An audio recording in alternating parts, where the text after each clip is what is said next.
there's a Napoleon movie coming out, and we've talked about this before. Looks great, by the way. I'm a huge Ridley Scott fan, so I hope he did this well. Joaquin Phoenix. That's Napoleon.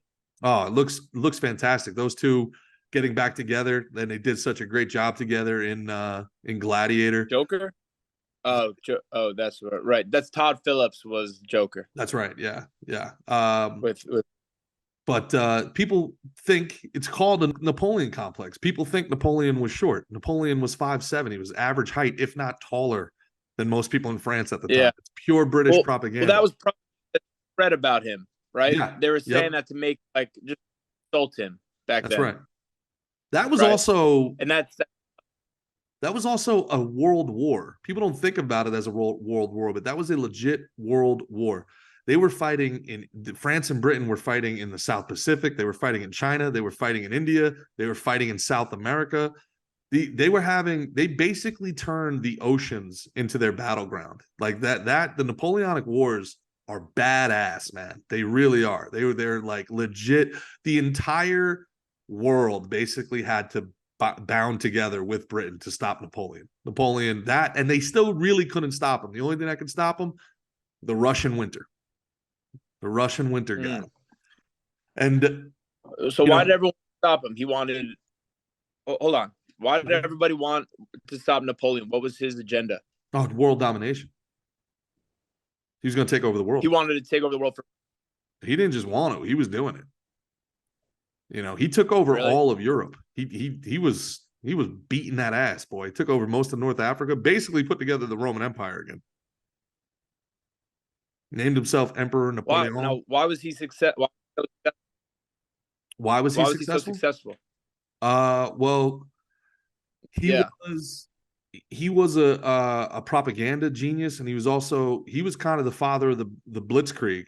He was the father of Lightning War. He in a time where everybody was like lining up on the fields, and he was a big guy with cannons, artillery, blast people, great with cavalry. And he didn't want to get into like these pitched battles, these ideas of like siege warfare and like, I'll wait you out, I'll starve your people. No, he wanted to get in, create havoc, burn shit to the ground, and get out.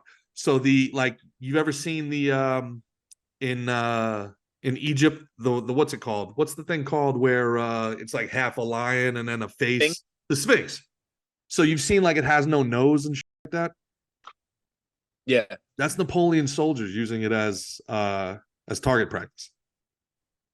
Really? Yeah. Same thing in like a lot of Italian and Greek, like the Parthenon, like there are bullet holes on this stuff. The Napoleon soldiers were like just vandalizing it essentially. They were like, fuck your shit. Your shit's old, bitch. Really? Yeah. Whoa. Yeah. That's wild. Yeah, and it's so funny because we think of the French as a bunch of pussies in today's day and age, and they were not. So it was just he had the French were the most powerful at that time. Well, yeah. So they had the best resources. It was a time of empire. What year is this? What year is this? 80s, 1800s. This is, this is like early 20th or early 19th century. I'm sorry. Yeah, because it had to be it had early 19th century, early 1800s. So because I want to say it's around 1813, 1814 without looking it up, because Britain was kicking out of us in 1812, the War of 1812, and they basically had to abandon reconquering America because Napoleon was taking all their colonies in Africa. And so like basically at that point, there was four European over the course of about 200 years, there was four European empires, Belgium maybe the fifth, that the age of imperialism started, and they were all just trying to carve up the new world. They were trying to carve up Africa. It was the new gold rush, and a lot of it was slavery, a lot of it was tobacco, sugar. There was all this money to be made by going down to Africa and literally planting your flag and being like, nope, this is ours now. And you had Belgium, you had France, you had Italy, although I think all Italy got was Somalia, and they didn't really do much with it. You had the Netherlands, Germany didn't exist. So you had Austro-Hungarian Empire and Prussia trying to get in on all this shit. So it's pretty wild, man. You know, the Habsburgs and all this shit.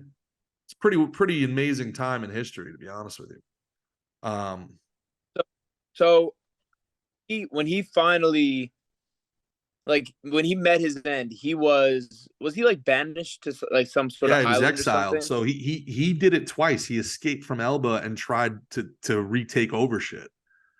You know, back in the day, like there were elites and there was like rules of war where, like, you know, we would engage in warfare, but you know, we're not going to kill an aristocrat. How dare we? No, well, he has to give up his throne and then he'll Escaped live out his days control. in shame in Elba, you know. He escaped and took control of France. Again, yes. And then His people were then like violently, passionately loyal to him, because you got to remember, yeah, he took over France after the French Revolution and the Jacobins, and like, you know what they called that time? La Madame Guillotine. There were so many people being beheaded that they named that it was the time of the guillotine. You know, and that's after the monarch was right. deposed. Kind of the first communist revolution, actually, the Jacobins, kind of the first communist Now, revolution. how did Napoleon die? Napoleon, I don't know. I don't know. I can look it up. I always feel He I think lost the he died at second time in 51. Waterloo. Huh? He died at the age of 51, which isn't that old, you No. know. So you wonder if it Was was. it I don't suicide? imagine. Did he commit suicide? It could have been. I feel like when you get, so you got banished to Saint Helena, Mm-hmm. is a remote island in the Atlantic. And he died there in 1821. In 1815 is when he escaped and took control of France. So it was only 6 years later. So I don't know Yeah, they say he died of how he died. And stomach cancer. Huh. oh really? Yeah. So it was Saint Helena or Helena, however you say it. Was that like a? Saint Helena, I would guess. I picture this being like an island, like just like without like civilization, really. You Yeah. know?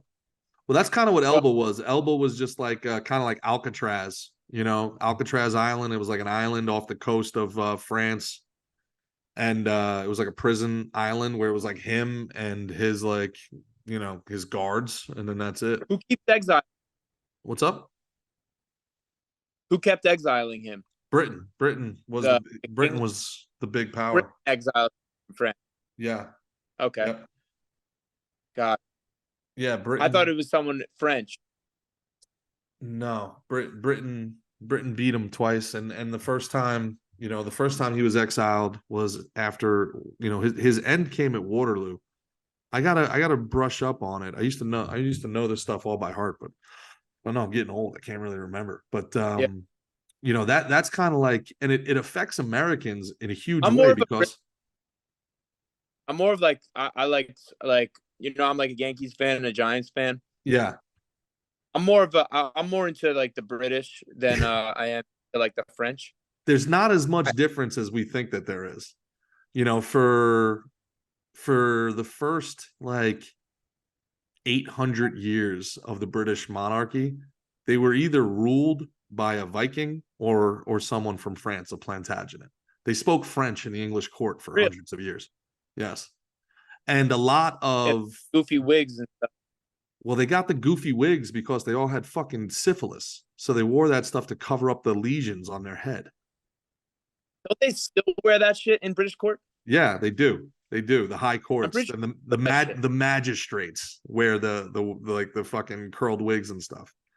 Imagine going Oddly enough, like that the nowadays. yeah, like Normandy in where we landed in D-Day, Normandy in Yeah, France, the Norman people, the Norsemen, that's just it's a Viking colony. uh, And yeah, the French were so when the Vikings took over England, right? They then started raiding in in uh in France. So then they had a Viking and they gave him a whole bunch of land. His name was Rollo. and they were like, they actually, I believe the name of the shit, I don't want to get this wrong, but I believe the name of the king was like Charles the Coward, is what his people called him. And they were like, here's the deal. We're going to give you like basically all of North France if you just defend the coast from your people. And he was Wow. like, the grandson of Charlemagne. His people were like, this is horrible. We can defend France. You're the grandson of Charlemagne. He's like, but I am tired. So Well, and then fires the missiles. yeah, so they gave it to the Vikings, and Rollo did it, and he married a French woman, and I believe it was his daughter. I think he married the princess, converted to Christianity, and defended the French coast from Hey, the Brits.